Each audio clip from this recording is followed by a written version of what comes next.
Hello and welcome to the Franchise Tag Podcast with me, your host, Freddie Hall. Welcome back, Adam and Sky, for what is our, wildcard weekend episode, I suppose. I always go week 17 or week 18 or week 16, but it's the wildcard weekend has been and gone. Commiserations for some of them teams. But then next week, we're going to see some of them teams play again. We've got two unhappy faces, one ecstatic face. You can imagine which one that is, as you can tell from watching. If you are listening to the podcast, you aren't getting the full frontal smile that Sky is giving off as New England Patriots did win. But me, the Pittsburgh Steelers fan, and Adam, the Packers fan, are a bucket of misery. But we may be talking about that. We're going to be reflecting on the future for the losers of Wildcard Weekend. The weekend's games was the Rams beating the Panthers 34-31.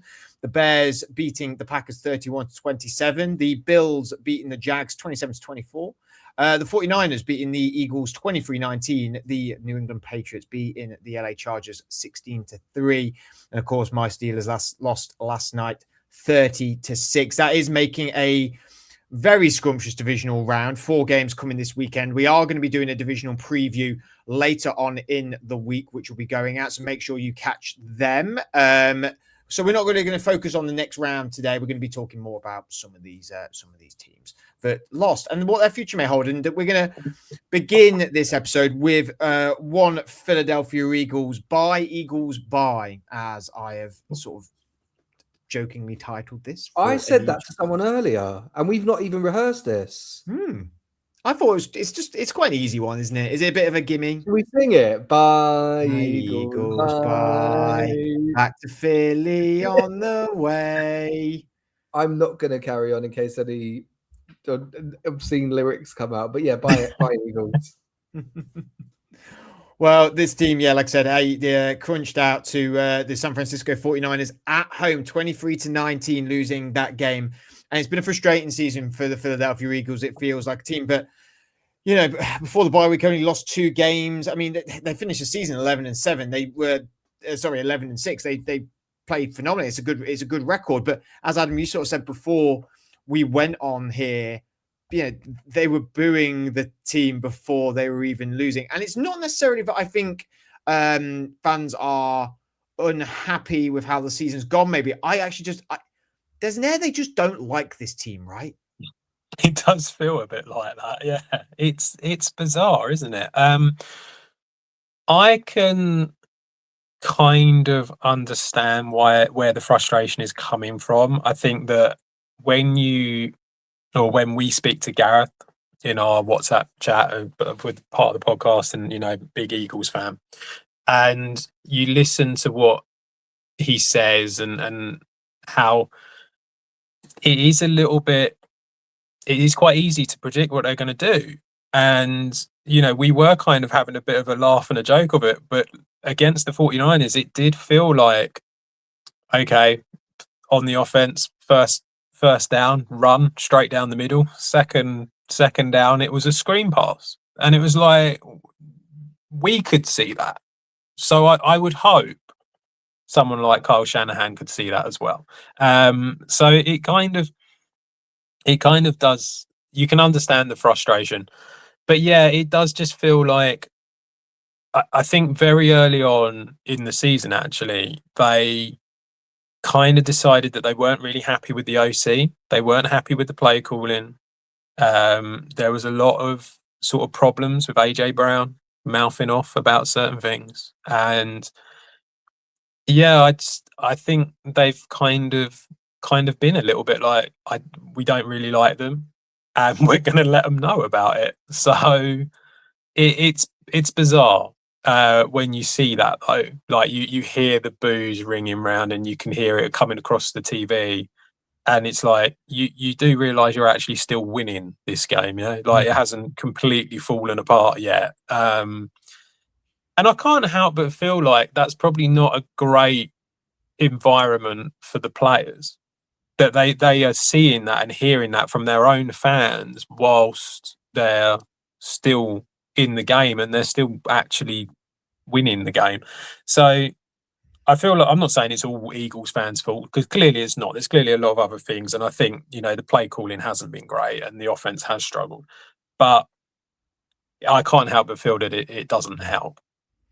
Yeah, I think, well, Philly people are forged in fire, aren't they? They are a stern, they aren't afraid to speak their mind. Having been to Philadelphia this year and hung around with a lot of people from Philadelphia, they love Philadelphia. They love the Eagles. And I don't think necessarily they I'm gonna say don't like the team. I don't think they dislike players.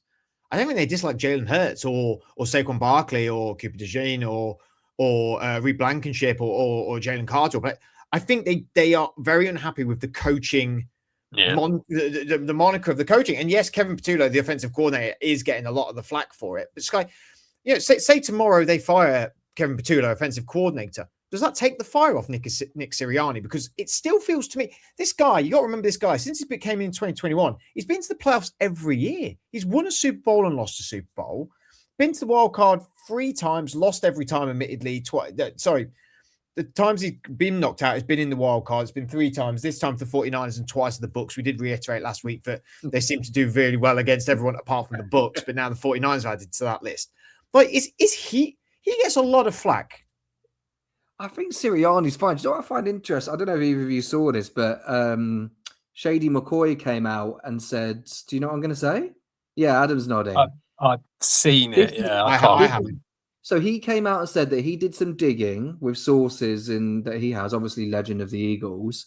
And he said that the Eagles don't run exotic formations and, these sort of like sexy plays because he's been told Jalen Hurts can't do it. Now, I don't think that Shady McCoy would say something, because he even said at the start, like, I'm not here to throw anyone under the bus. He cares about the Eagles. He's an Eagles legend. And I think, when we watch Jalen Hurts in this game, when you try and make him a pocket passer, we've seen him crump. That's not his strength. And even McCoy said, if Brock Purdy was the Eagles quarterback in that game, you think they would have won by 10. And I think that does sort of speak to Sirianni being fine because it was the offensive play calling. Jalen Hurts thrives like we saw last year with, yes, a healthier O-line, but also when he's rolling out of the pocket, and making things happen, because he can be a little bit of a magician in his own way. But yeah, the Eagles this year have been very, I don't know, it's just been very conservative, very bad play calling. But then I said in our WhatsApp chat, there is no way that on that play where they threw it into triple coverage, there's no way that Jalen Hurts was told to do that. I don't know if the Niners schemed up something differently and then managed to catch him by surprise. But from what I remember, he wasn't exactly hurried into that throw. It just seemed like when he's, we talk about like streaky quarterbacks. We spoke about this with Jordan Love. Like when he gets hot, right? I think Jalen Hurts is like that as well. He got on a run last year. They went on and won a Super Bowl. But if you can unsettle him, then I think, unfortunately, like the fundamentals are not that of a top 10 quarterback. Everything has to be right for him to play at a high level. I think the thing that I get confused about when it comes to specifically Sirianni is quite what he actually does. Like that's where I get a little bit confused, because it's like, so, like I say, Gareth knows a lot more than what we do when it comes to the Eagles and the inner workings of it. And it's like, both times now that they've promoted from within, it's failed. And apparently Sirianni is behind them appointments. But when they've brought someone else from outside the building in, that was when they went and won the Super Bowl and they had Kellen Moore as their offensive coordinator. But if Kellen Moore or Petullo, or, if these guys are running the offense and it's literally all on them, and then clearly Vic Fangio is running the offense, running the defense, I don't really feel like Sirianni is this Dan Campbell sort of motivator type guy. If anything, he's having a fight with his players, not building them up and giving them confidence. So it kind of, you really start thinking to yourself, so what does he actually do? You literally took it out of my brain there, Adam. I was thinking, I think he thinks he's a Dan Campbell type, though. The way he sees him. Not, is he? Even that Super Bowl when they lost to the Chiefs, and he was like crying before the game, got obviously a lot of flack on like Twitter and stuff. I think he likes like, I don't know, it's a bit like false emotion. I think he sees himself as that, though. He sees himself as the leader of a group of men, a collective, which obviously is hard to do. we're talking 53 on your main roster and then all the staff, etc. It's not an easy deal, but yeah, clearly when we look at the Eagles' failings when they've not gone far, other than the Super Bowl they won last year, I think we clearly know now that it was Fangio and Kellen Moore that were the keys behind that. And if you're such a leader and man motivator, what are you doing bringing back Brandon Graham halfway through the season, who is a notorious locker room leader? Like maybe they needed someone around. They needed someone around to be that leader for the team in a way. They bring out Brandon Graham. Now, one thing that I just struggle with is, again, it was a little bit like we talked about on WhatsApp with Gareth, and I'm sure a lot of fans feel this way. The predictability, and you're like, well, hang on a minute. Oh, first 2 downs we always run. Last year, that was why you were winning games. So why? What's gone so wrong in your running game where now it's not working? Because last year Saquon Barkley was on fire, and you've not made that many changes to the O-line. Yes, there's been some injuries, but it's not been that different, really. This whole squad has not been that different compared to last season. So how has that just now crumbled? And also, you were saying about Jalen Hurts, about what you heard of Shady McCoy. I've listened to podcasts as well. And there's things out there that are saying Jalen doesn't like to run. He doesn't like that. That's not actually what he wants his game to be. And I'm sorry, buddy, but it's sort of something you're really good at. And I am sort of, we've been very, very complimentary about Lamar, right? Mm-hmm. But has Lamar also just got to a point where he's like, I can't have a real long career if I keep running like this. I don't want to run anymore. I want to get better passes. I want to have longevity. And I don't want to just be known for running around all the time. And yes, he's been a better thrower, but he has been injured this season, and he's a more accomplished thrower now than he ever has been.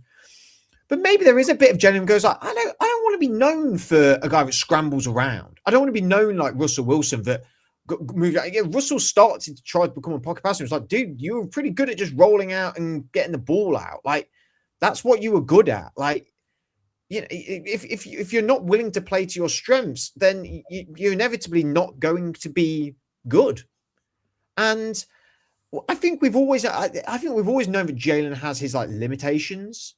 But I think it's just been the curtain's been pulled open a little bit further on that this season. And then back onto the coaching thing. Yeah, I mean, it goes to the bizarre, doesn't it? I mean, this stuff with AJ Brown, it's bizarre. Yeah. It is bizarre. Have seen it all season. And then every time it's to the podium, I'd be pretty okay if going no, we've just had a massive go at each other. But, that's just sort of how we communicate that, it's happened before. It'll happen again. He's a passionate guy. I'm a passionate guy. That it never happens. It's just it's sort of like a just played off sort of thing. And you're like, hang on a minute. When you look at the numbers this year, he's played 15 games, AJ Brown, 78 receptions, 121 targets. Now, people have said we're not targeting him as much. Now, last season, he got 97 targets. That was in 13 games. Year before that, he had 17, then 16, then 13, then 12 and 11 games. Sorry, Philadelphia, apologies. 17 games last season, 2023, and 2022 at 16. He had 145 receptions, targets, and 158. I'm butchering all of this, aren't I? 145 targets in 2022 and 158 targets in 2023. So yes, he has a severe dip last year, but he did play 4 games less. He's played 2 games less this year, and he's on 121. That would say to me that it's not dipped that much.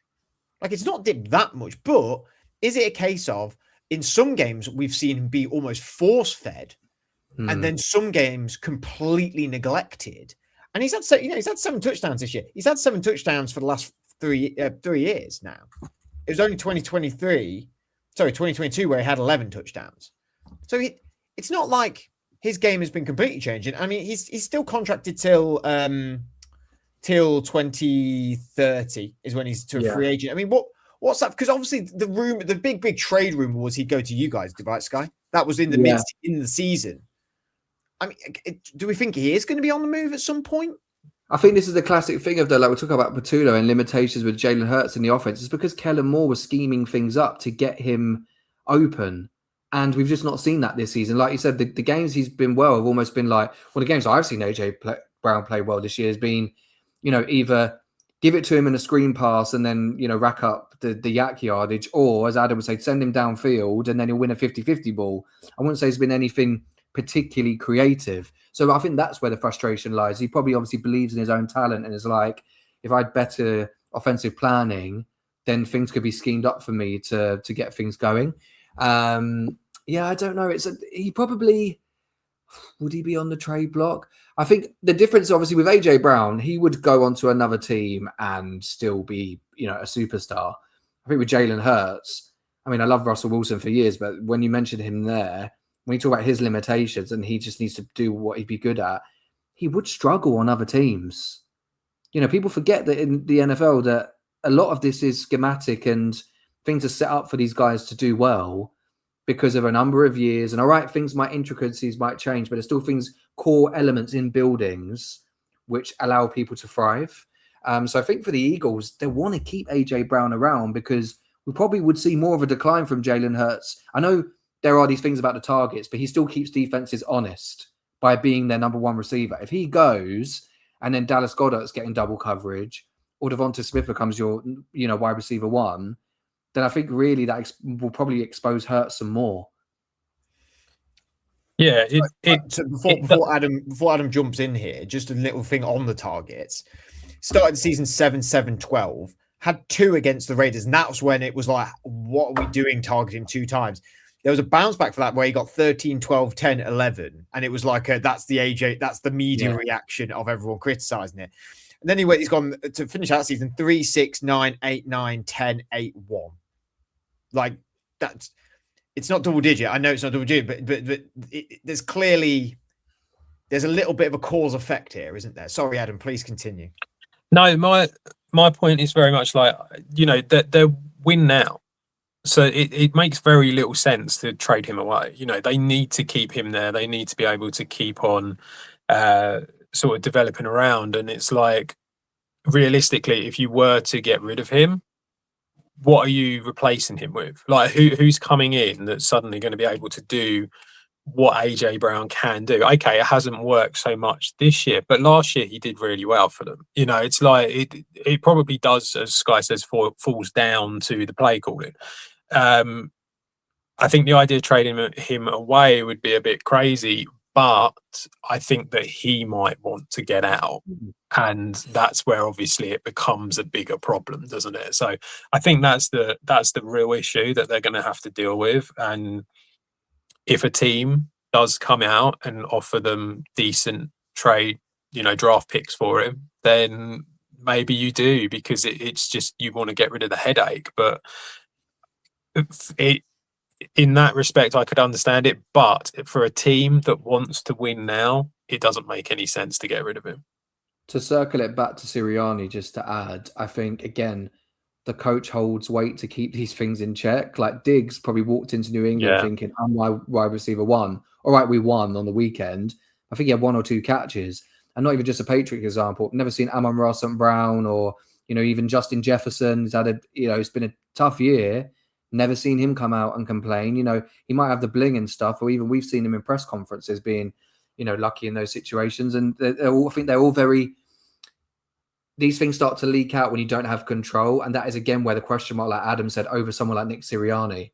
Whereas your Kevin O'Connells, Dan Campbell's, Mike Vrabels, they're all different coaches, but they still have enough talent to warrant that respect, which Sirianni probably doesn't have, which is why he needs better coordinators than other head coaches would. Let's have a look at, briefly go over some of the other teams that crashed out of the weekend. Panthers, Rams, 34-31. A valiant effort by the Panthers. And I definitely said on here, you did. I was going to be upset of the weekend. It would be this team. Just saying. Now, I do think it highlights a little bit Rams have fallen off compared to what they sort of were mid-season towards that latter stage, really. But I think positive sign for the Panthers. Just keep building for me. What do you? Well, Sky, I'll let you comment on this one. But what do you think? Just keep building. Yeah, I mean, I was saying to you guys, this is again, it'll be the blowout if there's going to be a blowout, and fair play to the Panthers. I do think, like you said, it was probably more a case of the Rams being a little bit rusty, and I do still think they'll continue to go strength to strength. But yeah, for the Panthers, this is where there's a real opportunity in that division now, isn't there, to keep drafting well. I don't think their cap space is particularly bad. I think they've actually planned quite well, so they could also make some additions in the off season through those avenues as well. And Canales has done a really good job. I think, as much as it's heartbreaking to lose in that fashion, you sort of go, well, we've come up short in a 1-score game against most people's Super Bowl favorites. Regardless, we talk about their form. I think, mid-season, once we saw what Stafford was doing, and even going into the playoffs, a lot of people picked the Rams, so they can keep their heads held high. I think it's a different type of loss to the way the Jags lost, for example. Yeah. The Jags feels like a missed opportunity, and that you could have made a case for, a lot of AFC teams going all the way if they could just win in week 1. But for the Panthers, they were never going to go all the way, but they've, gave a good account of themselves. Well, I'm glad you've stopped yourself there, because we've got breaking news. Big breaking news. We're actually skipping one of our subjects to go to the subject we were going to end on. After a historic 19-year season run in Pittsburgh, Mike Tomlin just informed his team he's coach. As per Adam Schefter and Ian Rappaport also has just reported, he is stepping down as the Pittsburgh Steelers head coach. So Mike Tomlin, 19 seasons. The Steelers were going to be our last topic, and we were going to probably talk about what is the future for Mike Tomlin and this Pittsburgh Steelers team. It has been decided by Mike Tomlin. I'm going to straight out say it. I'm going to straight come out and say it straight away. I said weeks ago, probably near the start of the season, that I don't think this happens where he gets fired. It's not public. That what will happen is the exact same thing that will happen. What happened with Bill Belichick in New England? There'll be a word in an office, in a room somewhere in Pittsburgh, where they go, "We're never going to fire you, but thank you. You need to go." And he's going to go. And I didn't even realize he's 52, 53. I heard on a podcast earlier. He's got a lot of time left in terms of like a head coaching time. But the change has been needed. This is a welcome change. And firstly, thank you, Mike Tomlin, for all his years of service to Pittsburgh Steelers, the Super Bowls, the amazing seasons that the Steelers have had. But I think we all know and felt that this is the right thing to happen. Yeah, I'm actually glad for you in the way of like sometimes you've got to rip the Band-Aid off. And what the Ravens had. I was texting 2 mates of mine in the US last night, and they were like, no, Tomlin will probably stay, which is interesting because I know we'll come on to it, but they're Packers fans who don't want LaFleur. But I think on this side of the pond, it's a bit more positive, Matt LaFleur. But yeah, Steelers in the US, because of, Mike Tomlin, what he's done, it did get a bit Bill Belichick to the point of, oh, well, he can just go when he wants to go. But given what's just happened with Harbaugh, given the fact that the Bengals have kept all of their coaching staff stupidly, and the Browns, it's the perfect time for the Steelers to reset in their own way and, maximize. Because, look, I know the scoreline, what you read out, Fred. I watched all of it last night. Steelers defense played amazing the first 3 quarters. I listened to a podcast earlier that was incredibly derogatory about how the Steelers played. And I was like, dude, you watched the 4th quarter. Like, I thought it was quite a valiant. We did not look like we were going to win at all.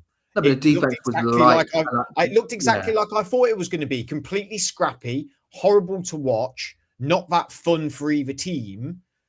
But the story of the game, I said this to you guys on the text. The story of the game was you can't have 3+ turnovers and come away with 3 points. You can't. Yeah. You can't do that. You can't come away with a field goal after 3 turnovers against this Houston team.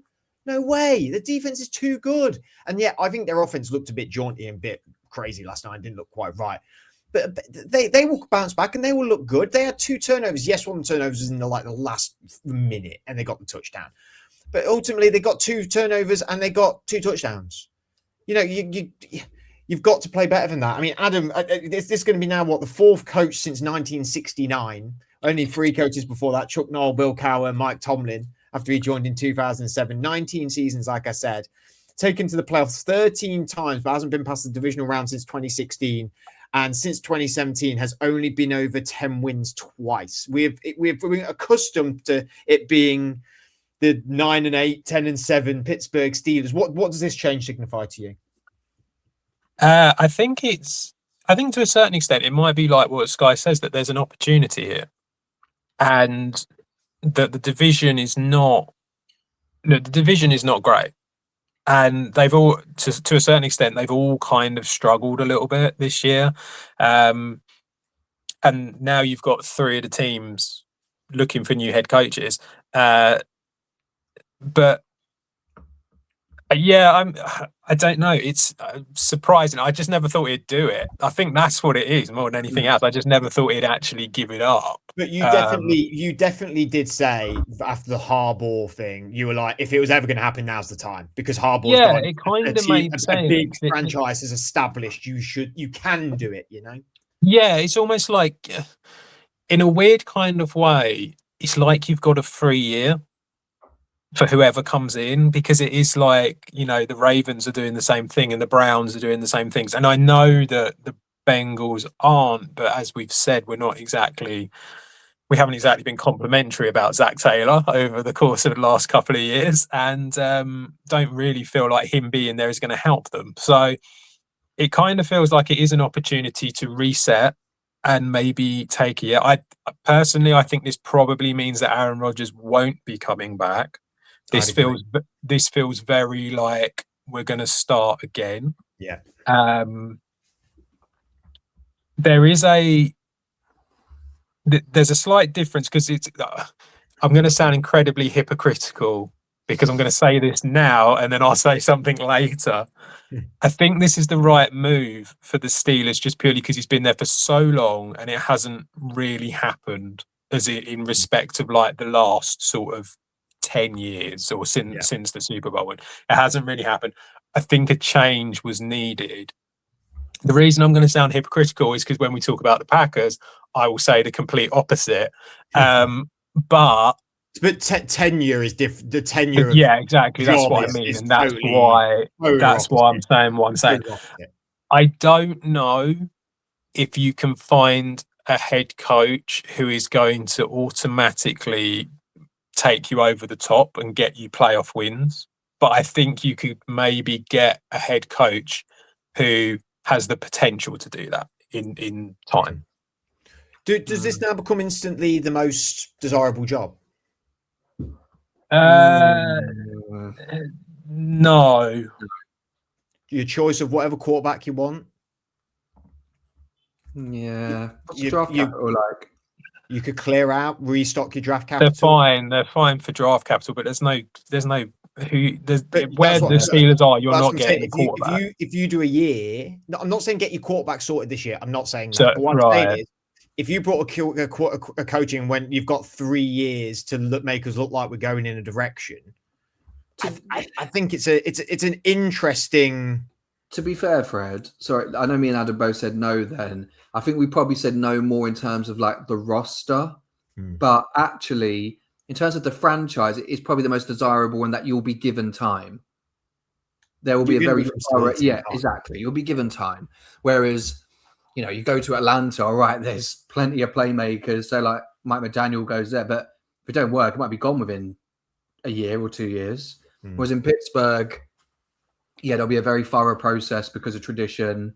Kind of the same even with the Ravens. People have talked about that. That will be time as well. So I think though I've critiqued our organization last few years, saying we're close to the Jets and people make out, we are a stable organization. The Baltimore Ravens are a stable organization. Yeah. The New York Giants is desirable. Yes, it's not a stable organization by no means. It's not that stable. And again, like you said, Atlanta, I can understand why someone would want to go to Atlanta, but it's not that stable. And now, what do you think, Sky, is, because we saw this with Sean Payton. He removed himself from New Orleans.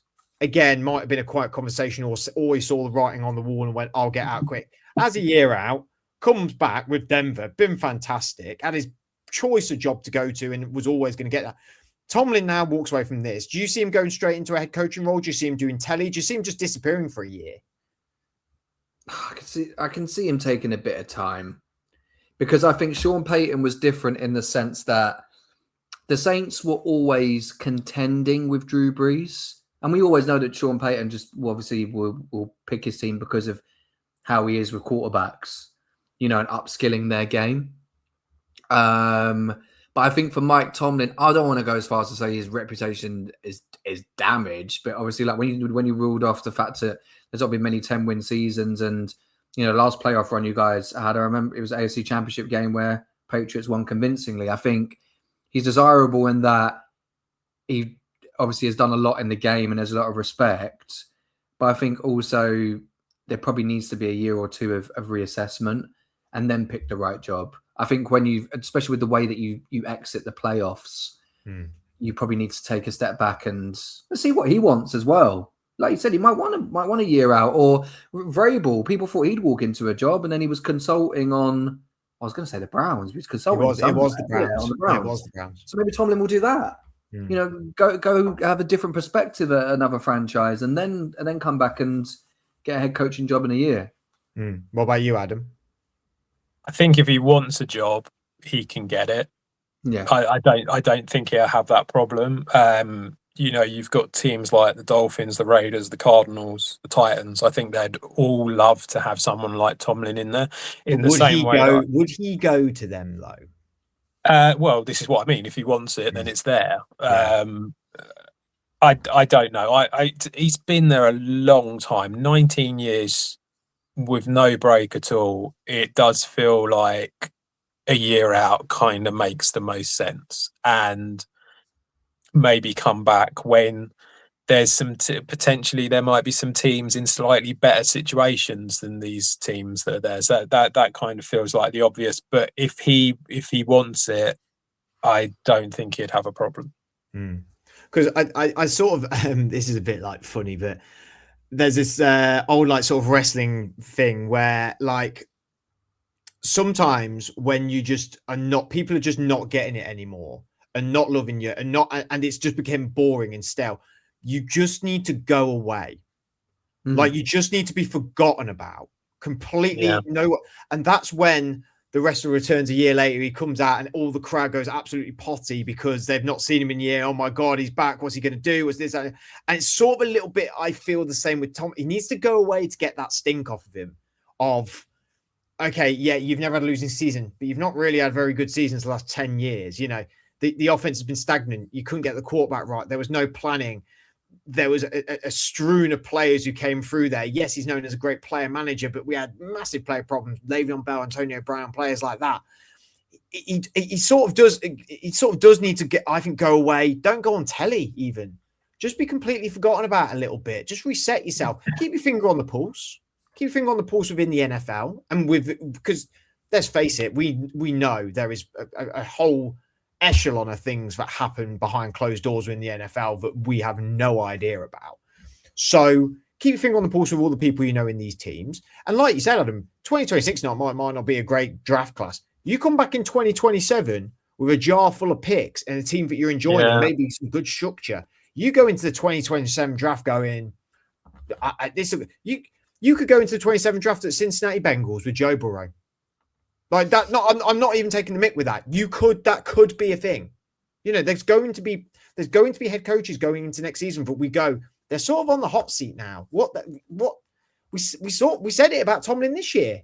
I don't think we said it about Harbaugh at all with Baltimore, but we said there were some of these guys that are on good teams that are going to have coaches on the hot seat. So yeah, I mean, as a Steeler fan, it's going to be a very interesting few. My offseason has now become very interesting when I thought it was going to be incredibly dull. So, well, I say incredibly dull as in dull in terms of my own team. Obviously, the NFL will never be dull.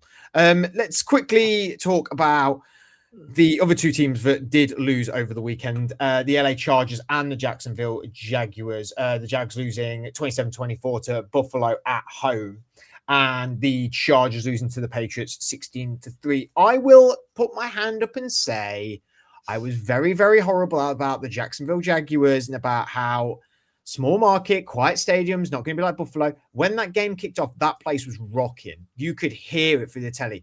I do think it did wheel off a little bit. It didn't stay throughout the whole game, but it definitely felt like the fans were there to bring the noise. And, I think this whole Liam Cohen thing with this reporter, that she gave him that, big pep talk after the thing. I don't know how much I love that.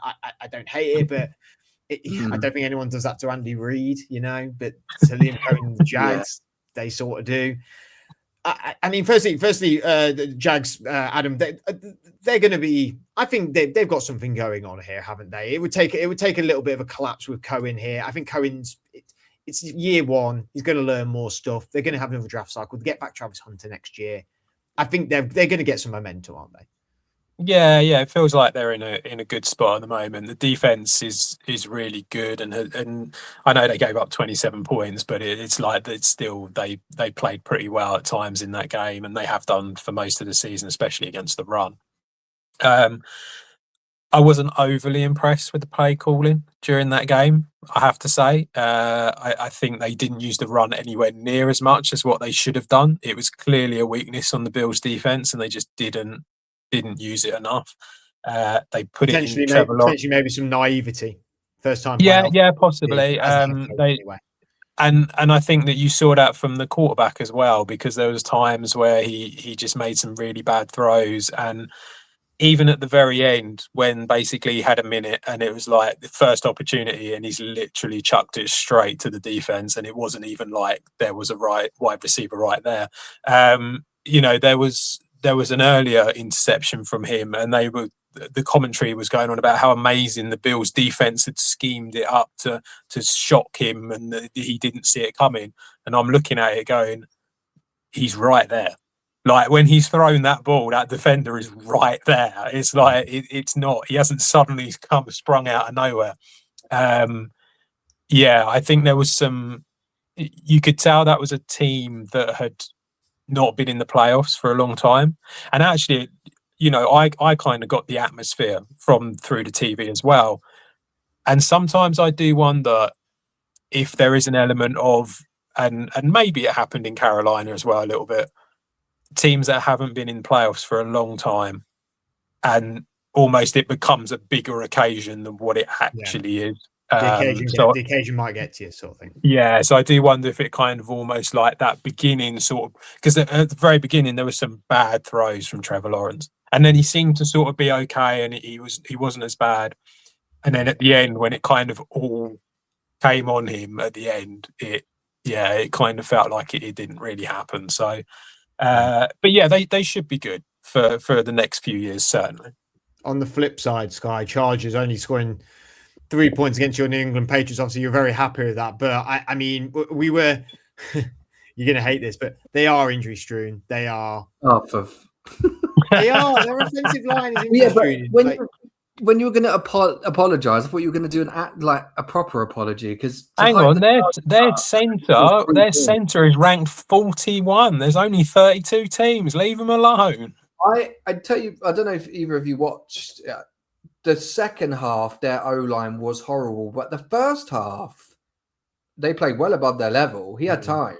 Yeah, they got beaten up. That was the problem. He had Greg Roman. That's why he's gone. I mean, White Harbour hired the OC that he had 10 years ago on the Niners. I'll bring that same OC because what? I've got no one else who I know within my whole network to have as an OC. He's only got himself to blame. Justin Herbert, don't feel sorry for him. He gets to go home to Madison Bear. See you later, mate. Drake May's missus keeps cooking and baking, and we keep cooking in the playoffs. So see you later, LA. We're back, mate. Go on. We're back. We'll go on to then our final segment being the Green Bay Packers, which were going to be our segment, but then obviously we had some breaking news. And I mean, LaFleur finished. Does it feel that way, Adam? He's gone in for a meeting today. Again. What the hell? What was that? Adam, LaFleur finished. Before Adam start, can I just, the only thing I need to pose to Adam on this topic is, why was it coming out before kickoff that he was going to get a new contract? Ian Rappaport was like, it's suspectified that he is, but we don't know that just yet. He's gone for a conversation today, apparently. Well, the whole thing through Schefter and Rappaport has been sodding weird, ever since the game. And like yesterday, it was the Packers are leaning towards possibly renewing or extending LaFleur's contract. it's like they ain't got a clue, have they? Is basically what it is, and they're just like they've just opened it on every level of what could happen. Look, personally, from my point of view, I don't think they should get rid of him. I think that you only get rid of a coach if you feel like there is someone better to bring in, and I don't think there is. And that doesn't necessarily mean that I'm a massive Matt LaFleur fan or that he should be given a really long-term contract, because I don't believe he should be. I think he's got 1 year left on his deal. And I think really just to make sure that you're not going to end up having this constant narrative throughout the whole of next season of, oh, is he playing for his job? Is he playing for his job? I think the way forward is probably to try and sign him to like extend it for another year or two at tops. I don't think he's going to get paid the big money that some of these coaches are getting paid.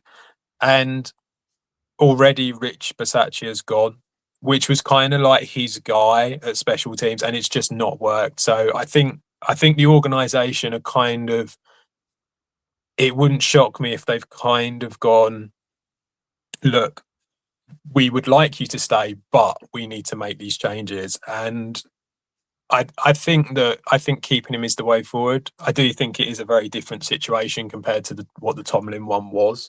So that's why I speak differently on this one. I don't think, look at the candidates that you could have, I don't think John Harbaugh works as a Green Bay Packers coach. It doesn't make a lot of sense for what they are.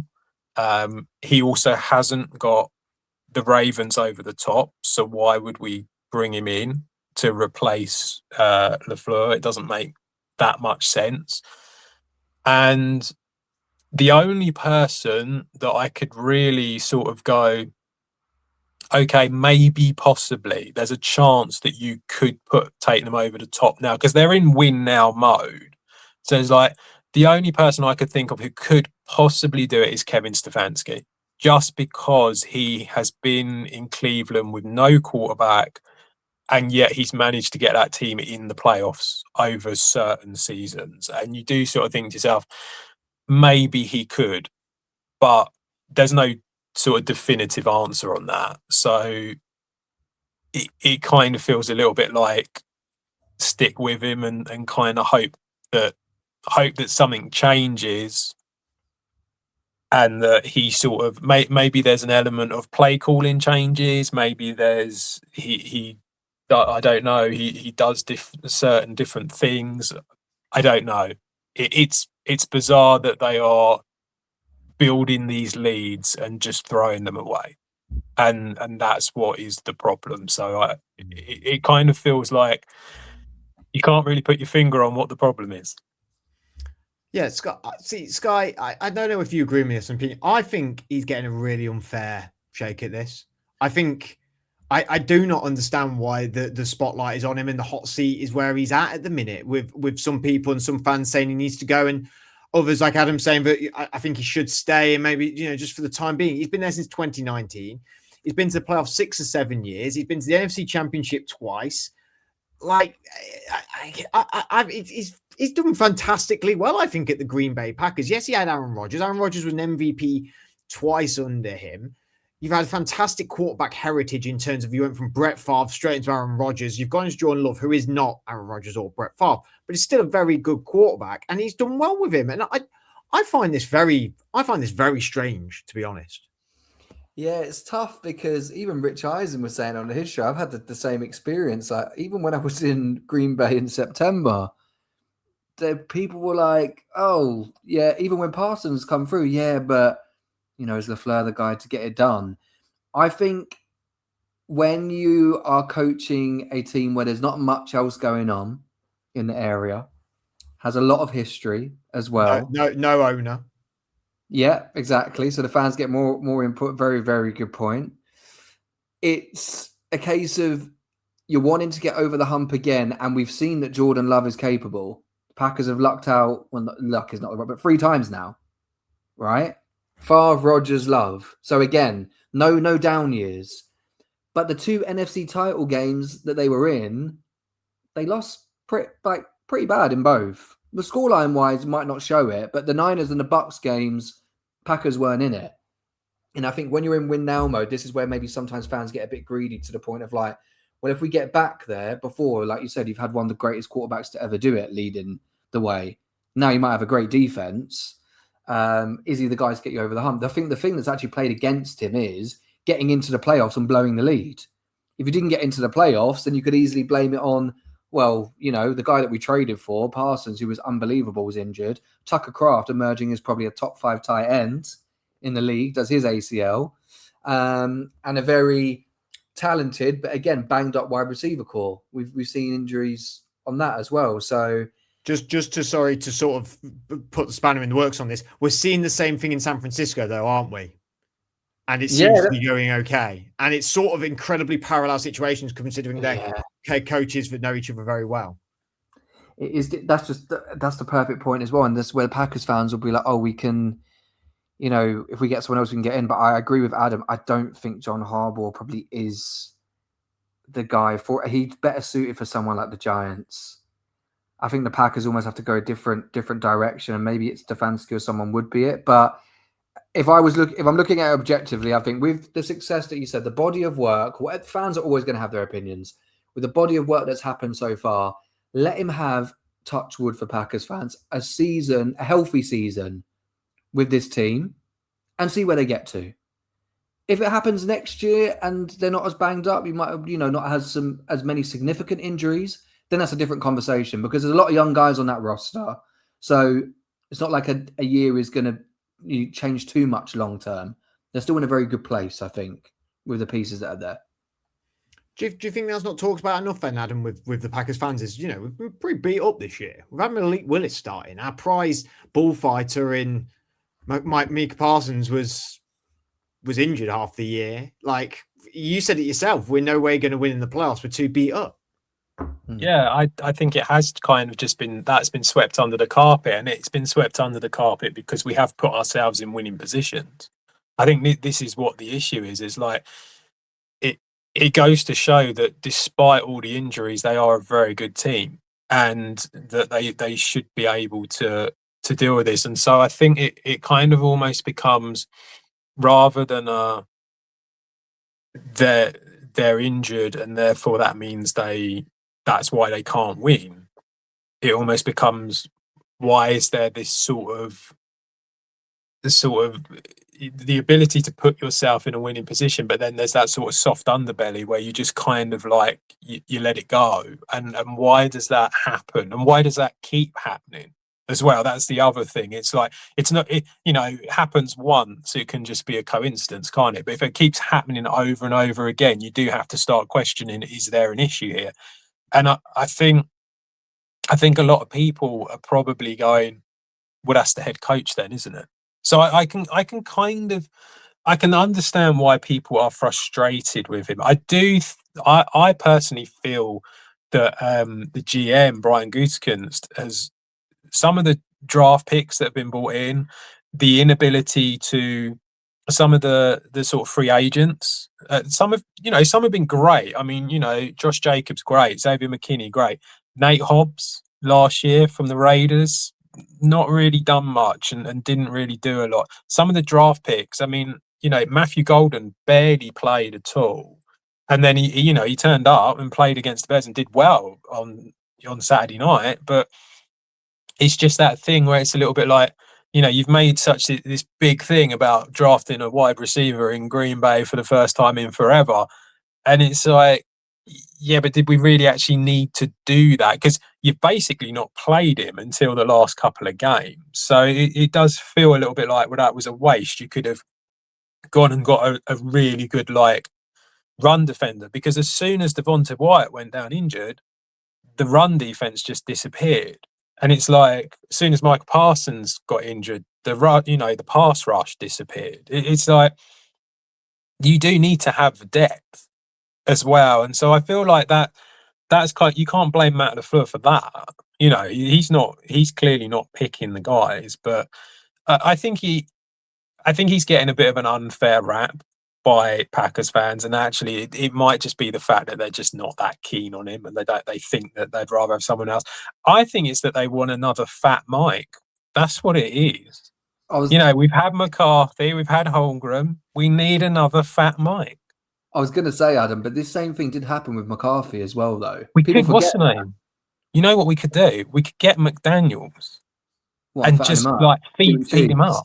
Yeah, give him all the cheese curds. Lock him in a McDonald's and feed him cheeseburgers. McDaniel was definitely dairy intolerant, man. Definitely. Yeah. But it's a good point about the Mike McCarthy thing in and amongst the humor of it, because I feel like even after you guys, there was 2010, the Super Bowl, I think we were, that win. There was, for years, it was Mike McCarthy's not good enough. We've got Aaron Rodgers. We should be going all the way. And this is what I mean. Again, a franchise that has been, it's rich coming from me. We only had like 2 or 3 down years and now back in the playoffs, right? So it's actually been tough times being a Patriots fan, but the Packers, again, to have 3 franchise quarterbacks in a row, spanning over a 33-year period, it's always going to be question marks on the coach because you're always just there, this close. And I think Packers are also in a unique situation because Brett Favre and Aaron Rodgers are 2 of the top 10 quarterbacks of all time, but both only have 1 ring to show for it. I think there's a genuine frustration that's just gone through, it's been handed over is what I'm getting at. It's generational frustration. I do also think there is an element of be careful what you wish for as well, because I think that LaFleur, obviously, you can come out and go, he had Aaron Rodgers there, and you can come out and say that Jordan Love is good and stuff like that, but he's still having to coach the team, and he's still got them to the playoffs through the period that he's been there for. He's clearly not a bad head coach, and that as soon, if they got rid of him, that there would be teams queuing up. That there really would be, and yeah, exactly. Well, there you go. And it's like there would be loads of teams that would be happy to take him on, and it just goes to show that if you're in that sort of position, I think getting rid of him is a mistake, and I don't think they want to go down the route that the Browns have gone down, because, to be honest, if you've got a head coach that you are letting go, and everyone's going, actually, do you know what? We're quite like Kevin Stefanski as our head coach. I mean, I'm saying it, if they got rid of LaFleur, I would like Kevin Stefanski. I think he's the one that possibly could. If you're saying that for a team like Green Bay, you know damn well that half the league are saying that, if not more. And so, why get rid of him? One of the guys I mentioned, Fred, one of the guys I know, the Packers fan out in the US, said to me, did you know that Matt LaFleur was on the Falcons staff when the 28-3 game? And I said, I didn't. And he was saying, like, even stuff like that started to come up now. But maybe that's where the play calling thing, which Adam started all of this with, is like, he is a good coach. We circle back again with Sirianni. I think quite clearly, when you've watched the NFL for years, we know who the actual good head coaching caliber people are. And Matt LaFleur, whether it's the Packers or not, I imagine even the Falcons tomorrow, if he was fired, like, mate, do you want to come back? We've got a bunch of weapons similar to what you've got in Green Bay. You've developed a quarterback in Jordan Love. I think Adam is again right there. Like, I know he had Aaron Rodgers for those years, but he is the guy who has, had to nurture that development of Jordan Love. So yeah, I think one more year. Like, I think if it's the same, then all right, he's not the trainer or the physio, but sometimes you do maybe just need to go, right, it's cursed or something. We'd start over. But one more season won't hurt the Packers. So I think they'll be fine if they keep him for now. Sky, Adam, thank you very much for joining me on this episode. My phone is literally blowing up with people asking me about Mike Tomlin, but we're going to head off so I can answer them. Again, I actually would like to say thank you to Coach Mike Tomlin for the service he has given to Pittsburgh Steelers.